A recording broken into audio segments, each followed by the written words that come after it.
저희 교회는 2008년 4월 5일 날 개척되었습니다. 13년이 지났습니다. 작년부터 이어온 코로나19로 인해서 교회에 오는 것조차 부담스러운 그런 상황 속에서도 우리 하나님께서 교회를 지키시고 지금까지 버틸 수 있도록 은혜 베풀어 주신 하나님께 참으로 감사함을 드립니다. 이럴 때에 우리가 다시 한번 생각해야 될 것은 무엇이냐면은 환경을 생각하는 것이 아니라 이 환경을 이길 수 있는 본질적인 문제를 생각해야 됩니다. 교회가 도대체 무엇인가? 교회가 도대체 무엇인가? 하나님께서 왜 교회를 지금 이 시대에도 자꾸 개척하게 하셨는가? 이런 본질적인 문제를 우리가 생각하다 보면 이런 환경을 이길 수 있는 힘은 어디서 나오냐면은 그 기초에서 나온다라는 것을 여러분들과 한번 생각해 보았으면 좋겠습니다. 그래서 우리 교회가 무엇인지를 오늘 여러분들과 한번 생각해 보면서 그 교회에 대한 기초를 통해서 오늘 말씀을 한번 풀어나갈 수 있었으면 좋겠습니다. 우리 주보 제일 첫 페이지, 두 번째 페이지에 보시면은 저희 교회 우리 영구적인 비전과 우리 교회의 실천 사항들이 이렇게 나와 있습니다. 우리 교회 영구적인 비전은 무엇이냐면은 세상에서 가장 성경적인 교회입니다. 성경적인 교회가 교회의 기초입니다. 그래서 우리는 성경적인 교회를 추구한다. 그러면은 성경적인 교회를 추구하기 위해서는 어떻게 해야 되는가? 그 방법이 있는데 하나님께서는 우리들에게 그 방법으로 두 가지의 큰 기둥을 허락해 주셨습니다. 첫 번째는 마태복음 22장 말씀을 통해서 사랑하라라고 하는 첫 번째 기둥을 주셨고, 두 번째는 오늘 읽은 본문 말씀처럼 마태복음 28장을 말씀을 통해서 제자 삼으라라고 하는 말씀을 주셨습니다. 그럼 어떻게 하는 것이 사랑하는 것이고 어떻게 하는 것이 제자 삼는 일인가? 사랑하는 일은 두 가지입니다. 하나님을 사랑하는 겁니다. 하나님을 사랑하고 두 번째는 이웃을 사랑하는 것, 그것이 우리 사랑의 본질이다. 또 제자 삼는 일은 도대체 무엇인가? 그것도 두 가지가 있는데 복음을 전파하고 말씀을 양육하고 훈련시키는 일이다. 이 네 가지의 실천 사항이 우리 가운데 존재한다라는 이야기입니다. 여러분, 사랑하는 삶, 또 제자 삼는 삶은 세상에 어떤 것이 온다 할지라도 우리가 타협하거나 바꿀 수 없는 그런 명백한 진리라는 사실을 여러분들이 꼭 기억하셔야 됩니다. 교회에 대한 이런 마음, 교회에 대한 이런 생각들은 절대 변질되거나 변화되어서는 안 된다는 것입니다. 우리가 사랑하고 제자 삼는 삶을 살아간다라고 하면은 이 코로나 시대에도 변함없이 교회로서의 본질적인 것들을 우리가 세상 가운데서 드러낼 수가 있을 것입니다. 저는 이 교회에 대한 이런 본질적인 생각들을 어떤 한 책을 통해서 알게 되었습니다. 한스 퀸이라고 하는 그런 독일의 사제가 있는데 그 사제가 교회란 무엇인가 라고 하는 책을 하나 썼습니다. 그 책을 통해서 저는 교회가 무엇인지를 알게 되었습니다. 그리고 그 책을 기초로 해서 성경을 여러 번 읽어가면서 그 책에서 말하고자 하는 교회의 본질적인 의미가 성경에서 어떻게 해석되고 있는지를 알게 되었습니다. 지난 주간에 교회란 무엇인가를 쓴 한스 퀸이라고 하신 분이 돌아가셨어요.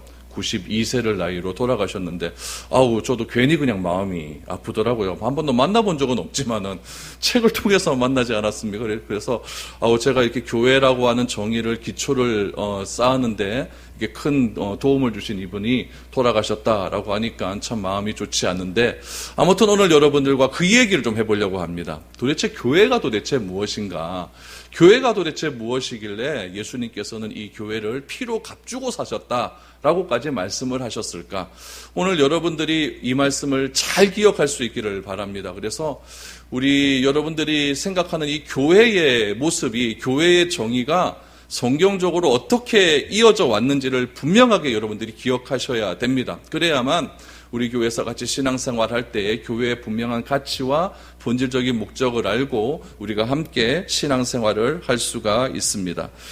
먼저 교회의 진정한 모습, 교회의 진정한 모습을 우리가 말할 때는 세 가지를 이야기합니다. 첫 번째는 무엇이냐면 교회의 모습을 말할 때 첫 번째는 말씀입니다. 그 말씀을 어떻게 해야 되느냐? 읽고 묵상하는 데서 끝나는 것이 아니라 그 말씀을 먹어야 됩니다. 먹어야 됩니다. 그 말씀을 먹어서 그 말씀이 내 인격을 통해서 드러나는 삶이 무엇이라고 이야기하냐면 성도라고 이야기합니다. 말씀을 읽는 것으로 끝나는 것이 아니라 먹어서 내 인격 속으로 드러나는 삶을 그리스도인이라고 합니다. 그런 삶이 교회라고 이야기하는 것이죠. 그래서 이 말씀을 읽는 데 그치지 마시고 말씀이 인격화되어야 되는 겁니다. 두 번째는 무엇이냐면은 그 말씀을 기초로 한 기도입니다. 무엇이냐면은 나 중심으로 나에서 기도가 출발하는 것이 아니라 성경 말씀에 근거한 기도를 해야 된다라는 것이죠. 그래서 바울은 데살로니가 교회 성도들에게 뭐라고 이야기했냐면은 항상 기뻐하고 쉬지 말고 기도하고 범사에 감사할 것을 말합니다. 왜 그렇게 이야기하냐면 이것이 그리스도 예수 안에서 하나님께서 우리를 향하신 뜻이라라는 이야기죠. 그래서 항상 기도하라 그랬으니까 내가 24시간 맨날 기도해야 되느냐? 그게 아니죠. 그게 아니라 내가 무슨 일을 하든 무슨 행동을 하든 어디에 있든지 기도하는 마음으로 생활을 하라라고 하는 그런 뜻이겠죠. 그래서 말씀이 내 인격화되어지고 그 말씀을 내가 기도로서 하나님께 응답하는 삶이 교회로서 그리스도인으로서 성도로서의 삶입니다. 그런 삶을 가리켜서 세 번째로 무엇이라고 이야기하냐면은 성령 충만한 삶이다라는 거죠. 그래서 교회를 이야기할 때는 이 세 가지는 필수적인 요소입니다. 말씀을 매일매일 먹어야 됩니다. 그리고 또 말씀에 근거한 기도가 나타나야 됩니다. 그럴 때 우리는 자연적으로 성령 충만한 삶을 살 수 있게 된다. 이것이 교회에서 말하는 성도고 그리스도인이며 교회다라고 우리에게 말을 하고 있는 것입니다. 그래서 예수님께서는 부활하시고 나서 벌벌벌 떨고 있는 제자들에게 나타나십니다. 나타나셔서 제일 먼저 하신 말씀이 무엇이냐면은 숨을 크게 내쉬면서 뭘 받아라? 성령을 받으라 라고 말씀하시면서 성령을 받고 난 뒤에 무엇을 해야 되는지를 제자들에게 알려주셨습니다. 그것이 무엇이냐면은 이런 말을 하죠. 너희는 나가라는 거죠. 나가서 아직까지 죄가 무엇인지 모르고 사는 사람들에게 죄가 무엇인지를 바르게 증거해라 라고 말씀을 하셨습니다. 그런 삶을 살아가는 것이 바로 교회다라고 예수님께서는 말씀하시는 거죠.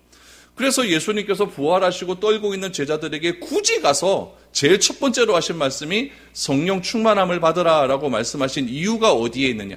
그것이 바로 교회의 본질이기 때문이다라는 것이죠. 그럼 우리가 이런 것들을 우리가 기초로 해서 우리 교회를 한번 생각해 볼 수 있도록 하겠습니다.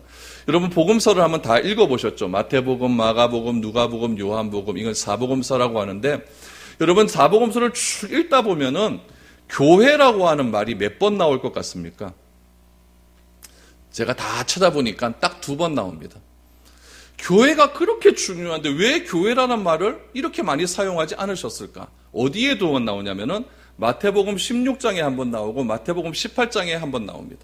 딱 2번 나옵니다. 그 대신에 사복음서에서 무엇이 계속 강조되냐면은 하나님 나라, 아버지의 나라, 천국 이런 것들이 계속적으로 강조된다는 거죠.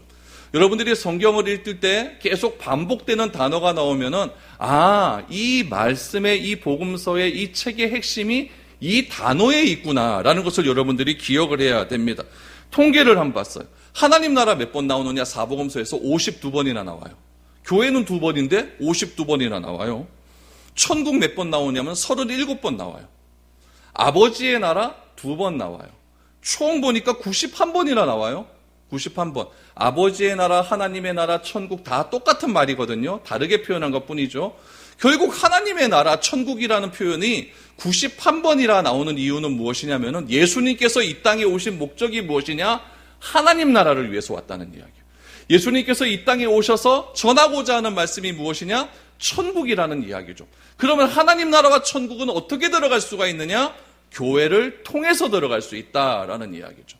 그래서 교회는 어떤 의미에서 중요하느냐? 우리가 하나님 나라에 들어갈 수 있는 유일한 통로라는 데서 교회가 중요하다라고 말씀을 드릴 수가 있습니다. 그럼 이 교회라는 단어가 2번 사용되었다고 하는데 그렇다면 이 교회라고 하는 단어가 어떤 배경하에서 2번이 사용되었는가?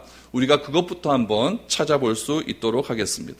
첫 번째 사용되는 것은 마태복음 16장 18절에서 19절 말씀해 보니까 교회라고 하는 말이 처음으로 사용되는 그런 부분이 나옵니다. 우리 마태복음 16장 18절에서 19절 말씀 우리 같이 한번 읽어보죠. 시작. 또 내가 내게 이르노니 너는 베드로라. 내가 이 반석 위에 내 교회를 세우리니 음부의 권세가 이기지 못하리라. 내가 천국 열쇠를 내게 주리니 내가 땅에서 무엇이든지 매면 하늘에서도 매일 것이요 내가 땅에서 무엇이든지 풀면 하늘에서도 풀리리라 하시고. 아멘. 예수님께서 베드로의 신앙을 고백을 듣지 않습니까? 주는 그리스도십니다. 살아계신 하나님의 아들이십니다. 이 신앙 고백을 들으시고 뭐라고 말씀하시냐면 그 고백은 인간의 고백이 아니다. 그 고백은 인간의 고백이 아니다. 오로지 하나님께서 너에게 마음을 주셔야, 다시 말하면 성령께서 너에게 마음을 주셔야만 이 고백을 할 수 있다라고 말씀을 하셨습니다. 그런 의미에서 이 고백은 굉장히 중요하다는 이야기죠.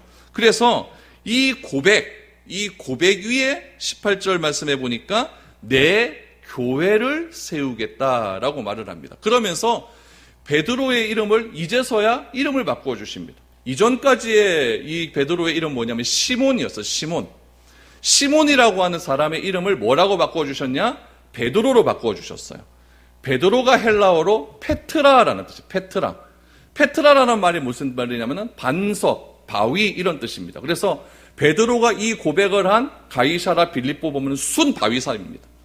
바닥도 바위를 있어요. 그래서 이 반석 위에 뭘 세우겠다? 내 교회를 세우겠다라고 말씀을 하십니다. 로마 가톨릭에서는 이것을 가리켜서 뭐라고 이야기하냐면은 신앙 고백을 반석, 교회라고 얘기하지 않고 뭐라고 이야기하냐면은 베드로 자체를 이야기합니다. 그래서 베드로 자체가 교회가 되었기 때문에 베드로는 초대 교황이 되는 것이고 교황은 아무 죄가 없는 교황 무호소를 주장을 합니다.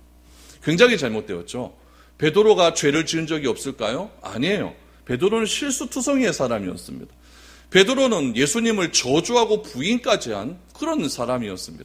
그런 사람을 어떻게 무호하다라고 말을 하겠습니까? 그래서 요즘도 베드로 1대 교황을 베드로라고 이야기하고 베드로부터 지금 계속 쭉 이어오지 않습니까? 그 교황의 말 한마디가 성경 해석까지 바꿀 수 있는 그런 능력을 가지고 있는 것이 로마 카톨릭입니다. 그러나 우리 개신교, 우리 개혁교회에서는 그렇게 얘기하지 않습니다. 여기서 말씀하신 이 반석 위에 내 교회라고 하는 것은 실제로 사람 베드로를 이야기하는 것이 아니라 베드로의 신앙 고백을 이야기한다라고 우리 개혁교회는 그렇게 이야기를 합니다. 예수님께서는 지금 내 반석 위에 내 교회를 세우겠다 하고 하신 말씀의 의미는 무엇이냐면은 지금 베드로의 신앙 고백이 불완전하다는 거예요. 하기는 했지만 다 계속해서 부인하지 않습니까?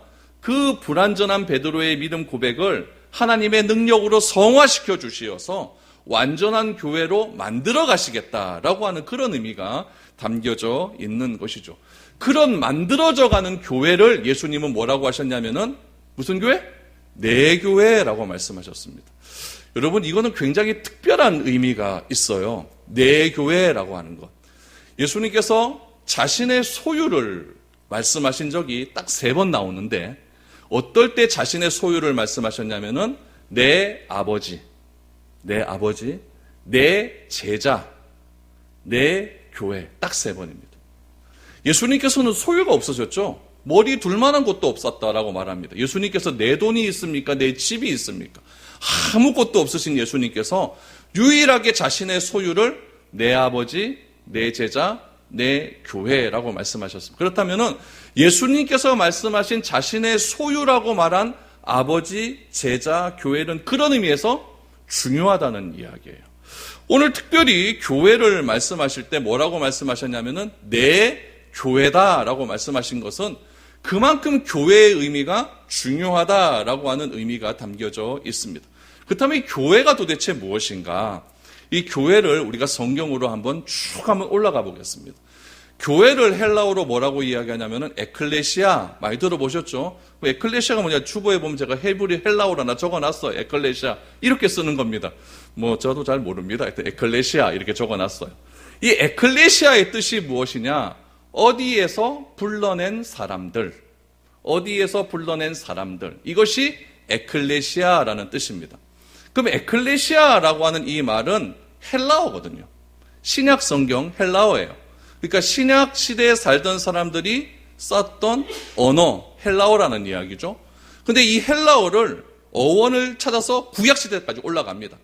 쫙 올라가 보니까 이 에클레시아라는 말이 어디에서 근거된 말이냐면은 히브리어 칼이라고 하는 말에서 근거가 되었다라고 나와요.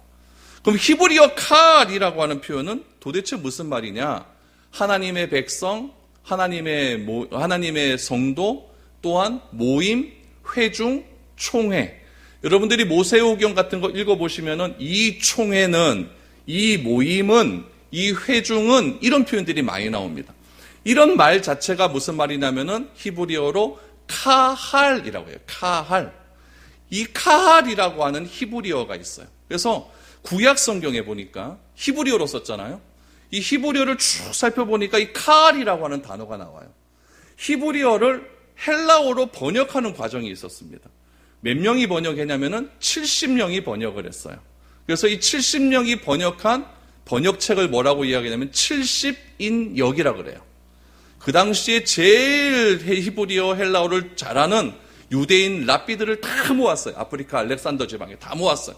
모아가지고 이 히브리어 책을 헬라어로 번역을 해라 그런 거예요.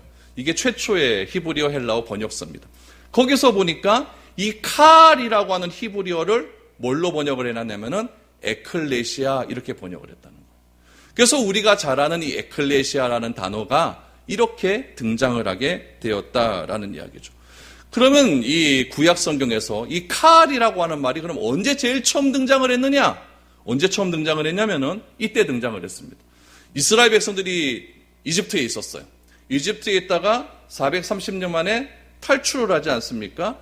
탈출한 이스라엘 백성들, 200만 명의 이스라엘 백성들 전체를 이야기할 때 카할이라고 하는 말을 사용한 거예요. 그러니까 이 카할이라고 하는 말의 의미가 어떤 의미로도 되냐면은 하나님이 구원해낸 백성. 어디서 구원해냈어요? 이집트에서 구원해낸 백성. 하나님이 이집트에서 불러낸 백성. 그 백성들의 모임, 그 백성들의 총회, 이거를 무엇이라고 불렀다고요? 카할이라고 불렀다는 이야기예요. 그래서 사도 바울은 이 카할이라고 하는 말, 하나님께서 이집트에서 불러낸 이스라엘 백성들을 뭐라고 이야기했냐면 이 전체 모임을 광야교회다라고 이렇게 불렀어요. 그럼 이 광야교회를 뜻하는 히브리어 말이 뭘까요? 칼이라는 이야기예요. 이 칼이라고 하는 말이 헬라어로 넘어오면서 무슨 말로 바뀌었다고요? 에클레시아 이렇게 바뀐 거예요. 그래서 이 에클레시아라고 하는 말도 어디에서 불러낸 사람들, 어디에서 불러낸 사람들. 좀 더 성경적으로서 우리 교회적으로 얘기하면은 죄악 세상에서 불러낸 사람들. 그래서 진짜 우리 1세기의 에베소 지역, 1세기의 초대교회 지역을 보면은 이 에클레시아라고 하는 말을 언제도 사용을 했냐면은 반상회 할 때. 모임이잖아요? 그때도 에클레시아라는 말을 사용했어요. 에클레시아 사용 말고 여러분들 뭐 개주할 때 그런 것도 에클레시아를 사용했다는 이야기예요. 사용을 했는데 어원적으로 칼이라고 하는 말을 번역을 했으니까 에클레시아로 번역을 했으니까 에클레시아라고 하는 말이 처음 사용된 신약 성경에서 처음 사용된 때가 반석 위에 내 교회를 세우겠다라고 했으니까 이거는 신약적으로 보니까 죄악에서 불러낸 사람들, 신앙 고백을 한 사람들의 모임, 이것을 가리켜서 교회라고 하는구나 라는 것을 알게 되었다는 이야기죠. 예수님께서 예루살렘에 들어가셔서 성전을 보셨습니다. 성전을 보시고 뭐라고 하셨냐면은 내가 이 성전을 하루아침에 무너뜨리겠다라고 말씀하십니다. 성전을 무너뜨리겠다라고 하는 것은 진짜 그 성전 건물 자체를 무너뜨리겠다라고 하는 의미가 아니라 유대교의 정통적인 성전 제도가 있을 거예요. 그렇죠? 번제 드리고 제사 드리는 그런 제도 있잖아요. 그런 성전의 제도가 다 타락을 했기 때문에 그 제도를 쓸어버리고 사흘 만에 다시 짓겠다라고 하는 것은 새로운 예배, 새로운 모임을 만들어버리겠다라고 하는 말씀하십니다. 이런 사건 이후에 예수님께서 무슨 말씀하시냐면은 네 고백이 진짜다. 네 고백 위에 뭘 세우겠다? 내 교회를 세우겠다라고 말씀하시는 것은 무엇이냐면은 예수님께서 그만큼 이 에클레시아, 이 교회라고 하는 말은 새로운 제도로서, 새로운 사람으로서, 새로운 신앙 고백을 한 사람들의 모임이라는 것을 강조하기 위함이었습니다. 구약에서는 이 칼이라고 하는 것이 무엇이었냐면은 이집트에서 불러낸 사람들이었잖아요. 그럼 이집트에서 불러낸 사람들을 하나님께서는 다 사용하셨느냐? 그렇진 않아요. 그 이집트에서 불러낸 사람들을 몇 명을 어떻게 나누셨냐면은 12개로 나누셨어요. 그거를 뭐라고 하죠? 12지파라고 해요. 그 12지파 중에서 한 지파를 딱 선택을 하십니다. 무슨 지파겠죠? 유다지파를 선택해요. 그 유다지파에서 누가 나오십니까? 예수님이 나오는 거예요. 그러니까 맨 처음에 구약에서 하나님의 생각은 무엇이냐면은 전 세계가 다 하나님의 것이었어요. 에덴 동산으로 친하는 전 세계가 다 하나님의 것이었죠. 근데 에덴 동산에서 죄가 발생했잖아요. 그래서 에덴 동산에서 하나 불러내셔서 아브라함을 만드셨고, 아브라함을 통해서 이스라엘이라고 하는 이스라엘이라고 하는 민족을 만드신 거예요.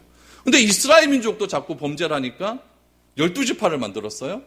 12지파도 안 돼요. 그래서 누구를 불러낸 거예요? 유다를 불러내신 거예요. 그러니까 구약적인 교회의 개념은 뭐냐면은 전 인류에서 줄어들어요, 이렇게. 그렇죠? 자꾸 줄어들어요. 요 삼각형 모서리에 누가 있냐면 예수님이 있어요. 그 예수님이 이 땅에 오셔서 제일 먼저 하신 일이 무엇이냐면 12제자를 세우십니다. 맞죠? 12제자를 통해서 뭐가 나오냐면 초대교회가 나와요. 12제자, 초대교회 좀 더 커졌죠? 초대교회를 통해서 무슨 교회가 나오냐면 지금 온 우리 가운데 있는 열방교회가 나와요. 좀 커졌죠? 열방교회를 통해서 하나님께서 하시고자 하는 건 뭐예요? 온 인류가 구원받는 거예요. 구약시대 때 제일 처음에 있었던 온 인류가 신약시대 때 예수 그리스도를 중심으로 해서 다시 온 인류로 변형되는 과정이 나오는 거예요. 그 과정 속에서 예수님께서 제일 먼저 하신 일은 무엇이냐면 이 땅에 오셔서 누구를 세우셨어요? 12제자를 세우시는 거예요.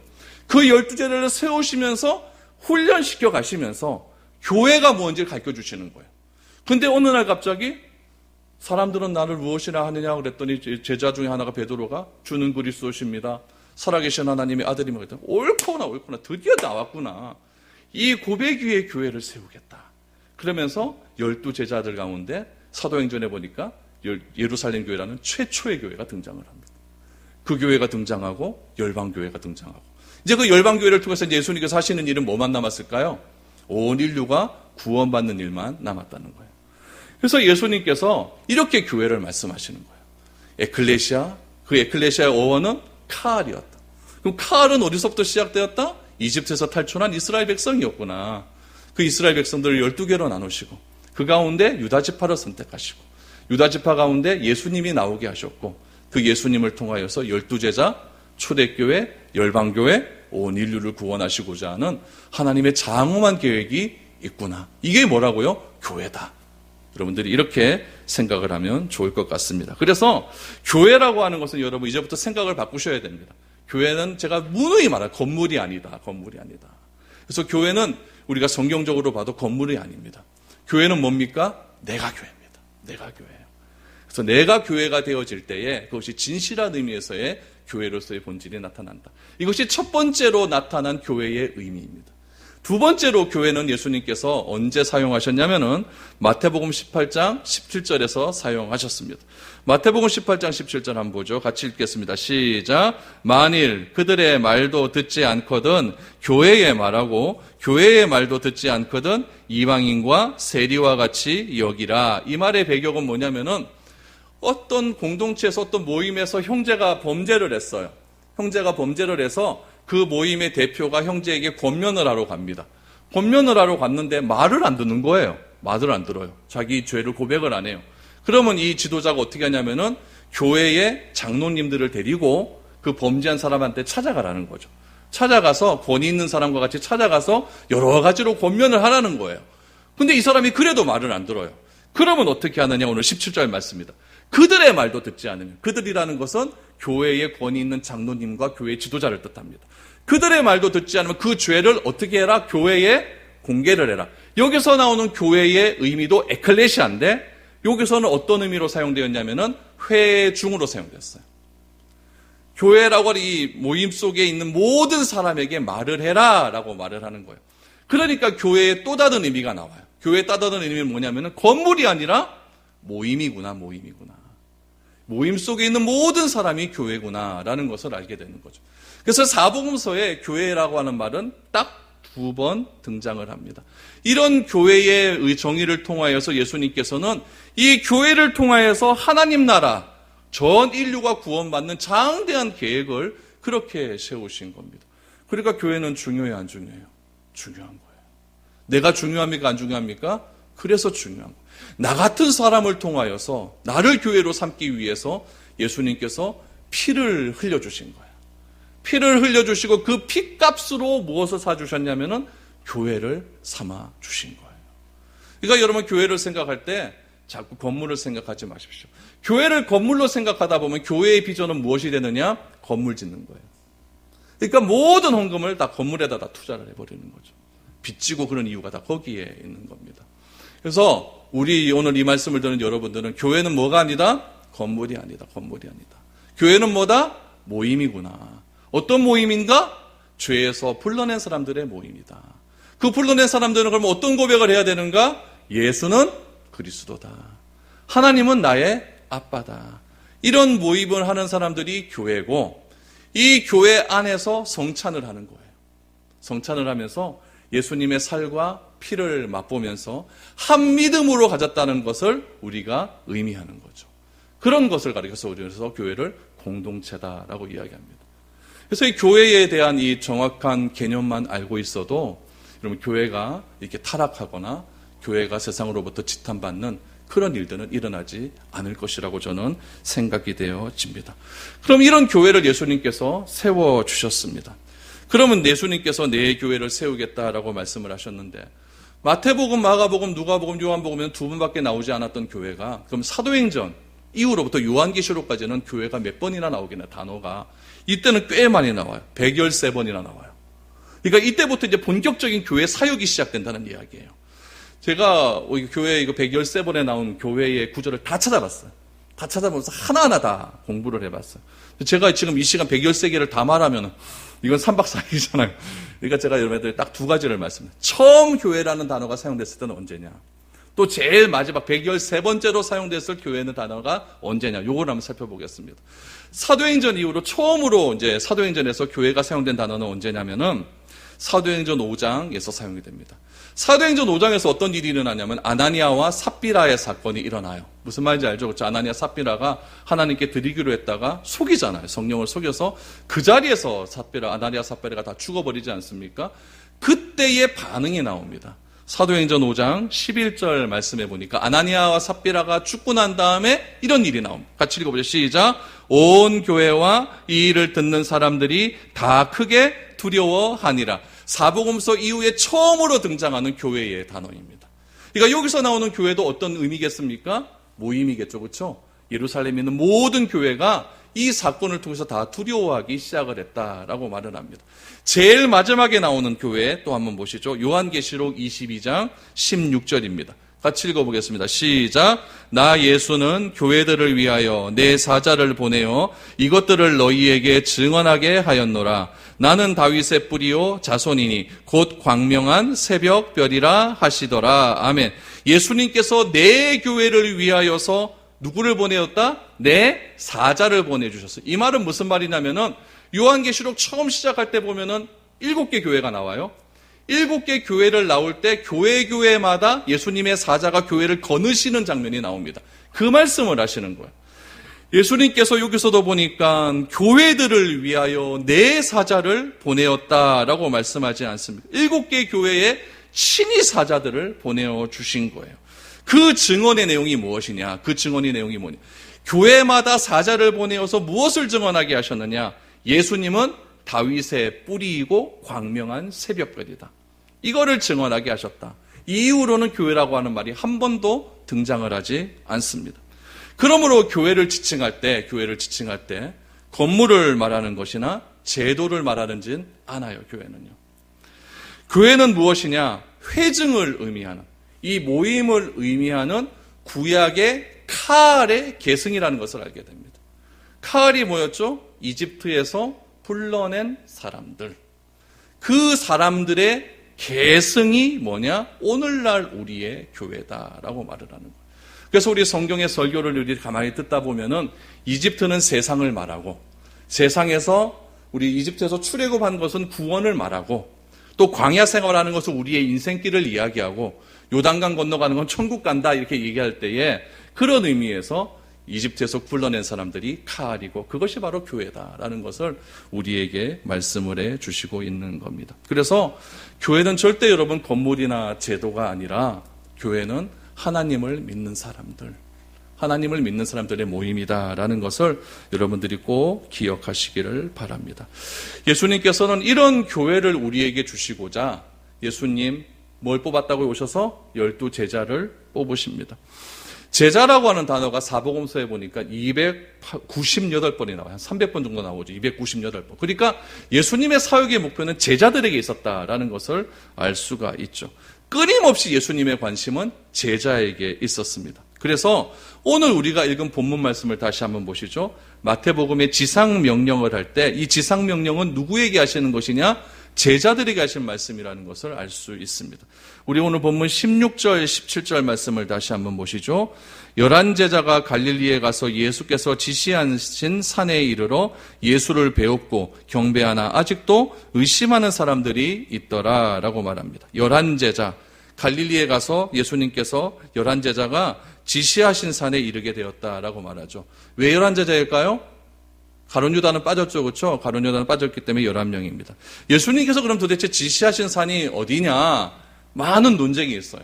어떤 사람들은 예수님께서 변화하신 변화산이다. 그 변화산이 갈릴리에 보면은 서쪽에 조금 내려가다 보면 다볼산이라고 있거든요. 거기라고 말하는 사람도 있고, 요즘 최신의 학설에는 저기 가이사라 빌립보 위에 보면 헐몬산이 있습니다. 그 헐몬산이라고 말하는 사람들도 있어요. 아무튼 예수님께서 변화하신 그 변화산이 아니겠느냐 이렇게 말하는 사람도 있고, 여기 갈릴리라 그랬으니까 갈릴리 바다 근처에 보면 언덕들이 많이 있고 갈릴리 산들이 좀 있거든요. 그 갈릴리 산이 말하는 것을 말하는 것이 아니겠느냐. 특별히 예수님께서 처음 설교를 하셨던 산상수훈을 말씀하셨던 그 산, 그 첫 번째 설교하셨던 그 언덕을 말하는 것이 아니겠느냐 이렇게 말하는 사람도 있습니다. 그러나 중요한 건 무엇이냐면은 어떤 산인지가 중요한 것이 아니라 예수님께서 어떤 산을 지시하셔서 그 땅에서 제자들과 그 산에서 제자들과 만나자라고 하신 겁니다. 그래서 그 산에서 제자들과 만났습니다. 제자들이 그 산으로 간 거예요. 갔는데 뭐라고 하냐면 17절에 보니까 예수님을 배웁고 경배하나 아직도 의심하는 사람들이 있더라라고 말을 합니다. 그 산에서 누구를 만나? 부활하신 예수님을 만난 것 아닙니까? 부활하신 예수님을 만났는데 아직도 예수님의 부활을 의심하는 제자들이 있었다라는 겁니다. 왜 의심했을까요? 예수님과 3년 동안 지냈던 그 예수님의 모습과 부활을 해서 완전히 변화된 예수님의 모습과는 차이가 있었기 때문에 그렇습니다. 우리들도 그렇게 될 겁니다. 우리 지난주에 잠자는 자의 뭐가 되었다? 첫 열매가 되었다. 첫 열매를 보고 그 한 해의 풍년임을 알 수 있다고 하지 않았습니까? 예수님의 그 첫 모습을 보고 완전히 변화된 모습도 보고 우리들도 그렇게 변화될 것이라는 것을 우리는 알게 된다는 이야기예요. 우리도 그렇게 변화될 수 있다는 이야기죠. 그 변화된 예수님의 모습을 보고 제자들이 알지를 못합니다. 의심하는 사람들이 있었습니다. 그 제자들 앞에서 예수님께서 뭐라고 말씀하셨느냐? 우리 제자 사무라의 핵심 구절인 18절에서 20절 말씀이 나옵니다. 다시 한번 보시죠. 예수께서 나와 말씀하여 이르시되 하늘과 땅의 모든 권세를 내게 주셨으니 그러므로 너희는 가서 모든 민족을 제자로 삼아 아버지와 아들과 성령의 이름으로 세례를 베풀고 내가 너희에게 분부한 모든 것을 가르쳐 지키게 하라. 볼지어다 내가 세상 끝날까지 너희와 항상 함께 있으리라 하시니라. 여러분, 예수님께서 제자를 향해서 무엇이라고 얘기하냐면은 하늘과 땅의 모든 권세가 나에게 왔다라고 말을 합니다. 하늘과 땅의 모든 권세를 누가 주셨을까요? 하나님이 예수님께 주셨어요. 그러면 지금 예수님께서 3년 동안 있었던 그 상태는 하늘과 땅의 모든 권세를 가지지 못한 상태라는 것을 알 수 있습니다. 그럼 예수님의 원래 상태는 어떤 상태였느냐? 하늘과 땅의 모든 권세를 가지신 상태였죠. 창세기에서 예수님도 창조 사역에 동참을 하셨거든요. 그러니까 하늘과 땅의 모든 권세는 다 예수님 것이었습니다. 근데 예수님께서 그런 모든 권세를 내버리시고 이 땅의 인간 세상으로 내려오셨습니다. 이거를 가리켜서 우리는 비하라 그래요. 비하.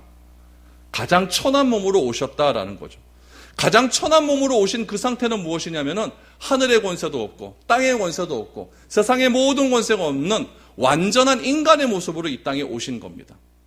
그런 예수님에게 십자가에 못 박히시고 부활하심을 통하여서 완전한 모습으로 변화되어서 이제는 부활의 완전체의 모습으로 변화된 그 예수님에게 하나님께서 다시 하늘과 땅의 모든 권세를 회복시켜 주신 거예요. 그럼 예수님의 권위는 굉장히 높아지는 거죠. 그 권세를 가지신 분이 제자들에게 첫 번째 하신 명령이 무엇인가를 보십시오. 너희는 가서 그랬습니다. 이게 왜 중요하냐?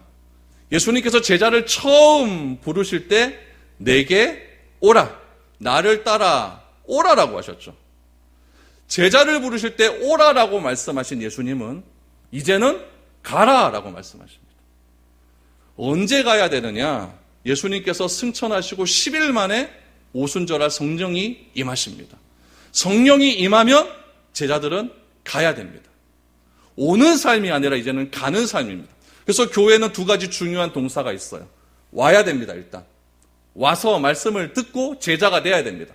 제자가 되면 뭐 해야 됩니까? 가는 삶을 살아야 되는 겁니다. 가서 어디든 가는 겁니다. 직장을 가든 가정을 가든 어디든 가야 된다는 이야기죠. 그래서 예수님께서 이제 너희는 더 이상 안에 있지 말아라. 이제는 가라라고 합니다. 실제로 제자들이 오순절 성령의 충만함을 받습니다. 받아서 베드로가 한 번 설교할 때마다 엄청난 사건이 일어나게 됩니다. 예루살렘 교회라고 하는 한 교회가 공동체가 세워지게 되었습니다. 그러면 그 교회에서 머무는 것이 아니라 예수님의 말씀처럼 뭐 해야 돼요? 가야 돼요. 근데 갑니까 안 갑니까? 안 가요. 왜 안 갈까요? 재밌거든요. 예루살렘에서 있는 게. 교회도 점점 커지죠. 재정도 많아지죠. 막 구제도 막 하죠. 그러니까 교회의 분위기가 얼마나 좋겠습니까? 안 가는 거예요. 그러니까 이 하나님께서 어떻게 만들어버려요? 예루살렘에 큰 어려움을 주시잖아요. 스데반을 죽여버립니다. 스데반을 죽이면서 예루살렘에 막 그리스도인들을 막 핍박하는 일들이 막 일어나게 되는 거예요. 안 가니까 하나님께서 억지로 핍박을 만들게 해주셔서 제자들로 하여금 가게 만드시는 겁니다. 그래서 제자들이 흩어지기 시작하는 거예요. 빌립은 광야로 흩어집니다. 광야로 흩어져서 누구를 만나요? 에디오피아 내시를 만나잖아요. 내시를 만나서 전합니다. 전하들이 내시가 그 말을 듣고 변화를 받아서 실제로 자기 에디오피아 지역에 가서 복음을 전하는 사람이 되었어요. 에디오피아 지역의 기독교 역사를 보면은 이 사람이 최초의 그리스도인이라 이렇게 정하고 있어요. 안디옥으로 가죠. 안디옥에 갔더니 또 안디옥에서 교회가 세워지잖아요. 폭발적인 능력이 일어납니다. 스데반을 스데반을 죽을 때 스데반을 죽이는데 앞장섰다는 한 사울을 하나님께서 앞장서게 만드시고 다메섹으로 가는 도중에 그를 만나셔서 그를 변화시키신 다음에 그로 하여금 아시아와 온 유럽을 휘저어 다니면서 교회를 세우게 만드십니다. 결국 교회의 목적은 무엇이느냐? 오는 데도 중요하지만은 궁극적인 목적은 가는 데 있는 겁니다. 가서 뭐 하라는 거예요? 제자 삼아. 그래서 우리 교회의 두 번째 사명은 뭐냐? 제자 삼는 거예요. 제자 삼는 거예요. 제자 삼는 건 도대체 무엇이냐? 19절 말씀해 보니까 세례를 베푸는 삶입니다. 가서 데리고 가서 어떤 사람을 데리고 와서 세례를 베푸는 거예요. 그게 제자 삼는 삶. 또 하나 뭐냐면 양육훈련이겠죠. 20절 말씀해 보니까 가르쳐 지키게 하라. 이게 양육훈련이에요. 그래서 예수님께서 제자를 삼는 이유는 무엇이었느냐?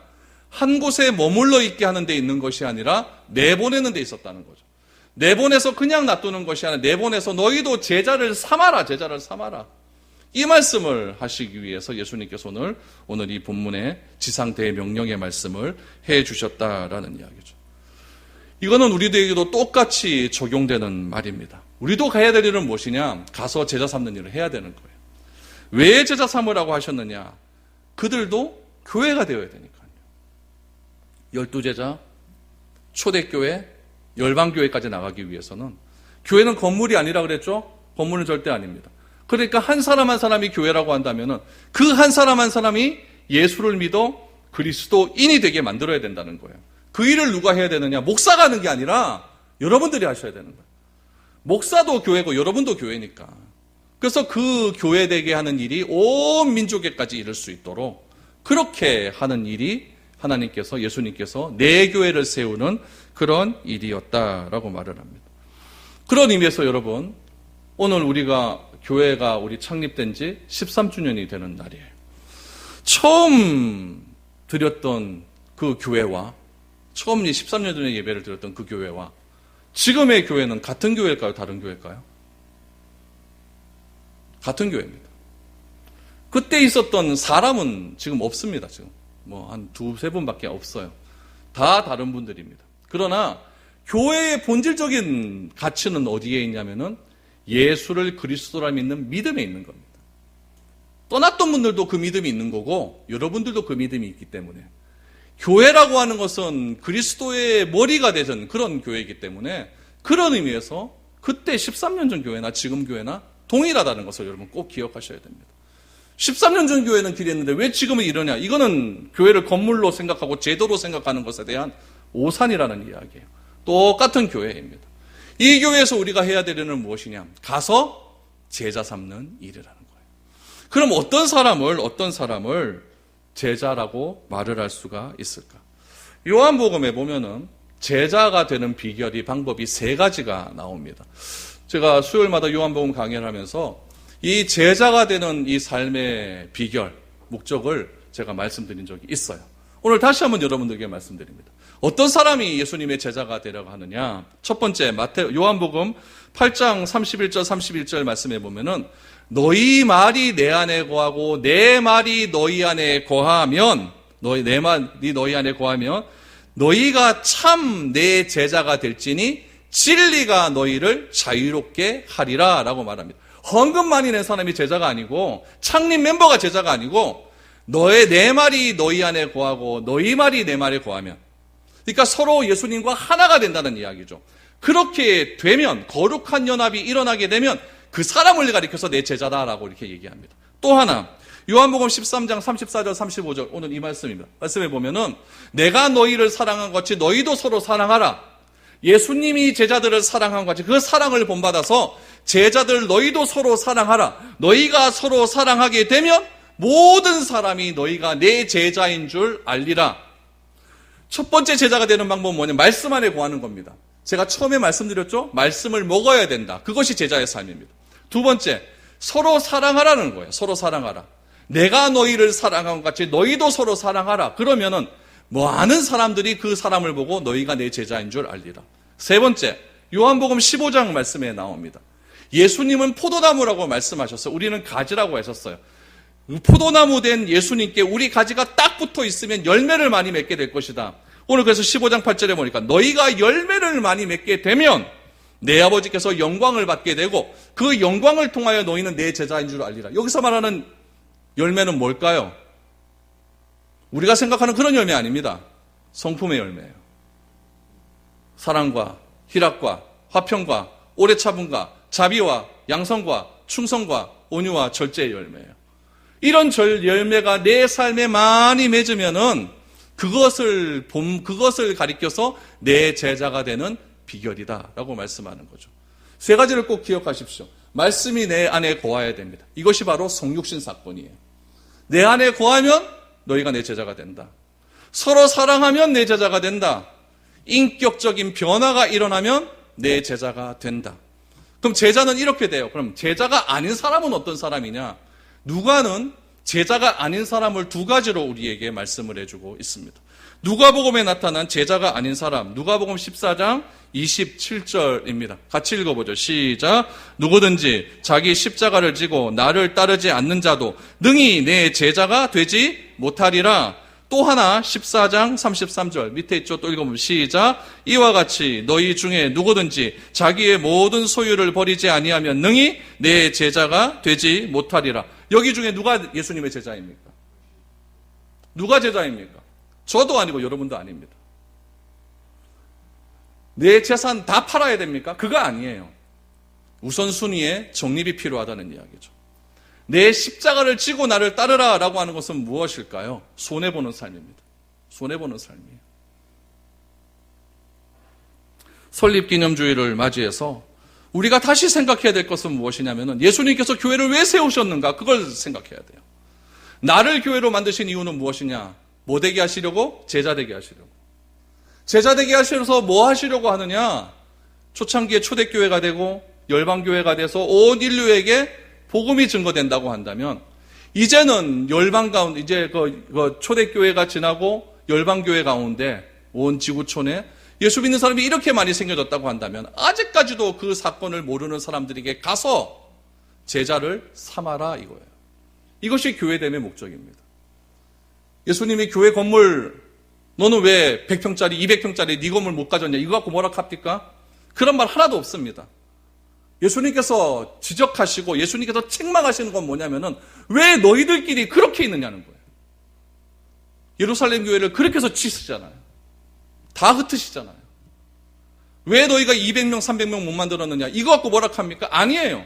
왜 너희 믿음이 그 모양이냐? 이거 갖고 뭐라 하시는 거예요. 제자 삼아라, 제자 삼아라. 이것이 교회가 교회된 목적입니다. 이게 우리 힘으로 안 돼요. 오늘 말씀을 봐도 나는 제자가 아닌 것 같아요. 나는 아직 내 소유를 다 팔아서 주님과 같이 가게 변형되는 그런 일도 일어나지 않았어요. 그게 힘드니까 예수님은 오늘 본문 말씀 28장 20절 말씀에서 뭐라고 말씀하시냐면은 세상 끝날까지 내가 너희와 항상 함께 있으리라. 예수님이 오시기 전 800년 전에 이사야 선지자를 통해서 임마누엘의 징조를 보여주시고 예수님께서 이 땅에 태어나실 때 나는 임마누엘로 이 땅에 오셨다라고 이렇게 말씀해 주셨고 예수님께서 떠나시면서 내가 떠나는 것이 이제는 유익이다. 너희에게 이제 성령이 올 것인데 그 성령이 너희에게 오면 훨씬 더 너희가 알지 못하는 그 일을 너희가 할 것이다. 성령은 우리에게 임했습니다. 우리에게 임해서 내가 예수를 그리스도로 고백할 수 있는 그런 능력 있는 자가 되었습니다. 그럼 내가 해야 될 것은 무엇이냐? 내 안에 성령께서 나와 세상 끝날까지 함께 하신다는 그 사실을 믿고 제자 삼는 일에 전심전력해야 된다는 거예요. 그거 안 하면 교회 아닙니다. 그거 안 하면 주님께 책망받습니다. 이런 시기에 교회가 지금 욕먹는 시기에 어떻게 그 일을 할 수가 있습니까? 다 우리 때문에 그런 것 아닙니까? 진짜가 진짜답게 생활을 하지 못하니까 가짜가 진짜인 것 같잖아요. 대구에서 코로나 제일 처음 터졌을 때 어디서 터졌습니까? 신천지에서 터졌어요. 사람들은 뭐라고 이야기합니까? 신천지 교회나 누구 교회나 다른 게 뭐 있는데 이렇게 얘기합니다. 누구 잘못입니까? 신천지는 그렇게 발발 뛰어서 걔네들은 잘해서 그런 겁니까? 아니에요, 아니에요. 진짜 교회가 난데 내가 진짜처럼 생활을 못하니까 내가 진짜처럼 드러나는 삶을 살지 못하니까 내가 진짜처럼 제자 삼는 삶을 살지 못하니까 가짜가 진짜가 되고 진짜가 가짜가 되는 그런 세상이 되는 것 아닙니까? 예수님은 그 일을 안타까워하시는 겁니다. 왜 코로나가 종식이 안 될까요? 뭔가 이유가 있겠죠. 뭔가 나중에 훗날 이런 이유도 새롭게 밝혀질 줄 믿습니다. 우리가 회복돼야 될 것은 무엇이냐면은 저 교회 뭐 어떻고 그런 말 할 필요 없어요. 내가 교회라면은 내가 교회라고 한다면 내가 에클라시아고 내가 카알이라고 한다면은 내가 얼마만큼 제자 삼는 삶을 살고 있는가? 내가 얼마만큼 가서 그런 일들을 충실히 사역하고 있는가? 거기에 우리의 삶이 집중돼야 될 줄로 믿습니다.